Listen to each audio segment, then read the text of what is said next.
अहले दानिश से पूछे।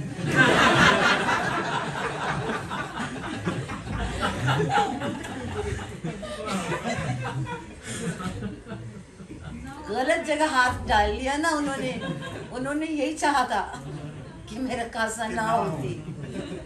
तो मैंने उनसे कहा कि नहीं, वो तो रकासा नहीं है, लेकिन रक्स है, वो रक्स।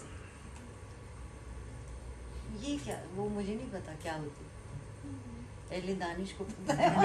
उन्होंने क्या कोशिश की थी कि आप ये, क्योंकि बल्कि मैंने ये सुना कि मैम को ये तक कहा गया कि आप दुनिया में भी कहीं और रक्स नहीं कर सकते। जी, लिखवाया था कि पाकिस्तान में नहीं, आप पाकिस्तान के बाहर भी हमारी इजाजत के बगैर रक्स मैं नहीं कर एग्जैक्टली बता देती हूँ। फॉर्म के ऊपर साइन मैंने किया था, उस पर लिखा था कि you will not dance anywhere in the world unless the government of Pakistan Pakistan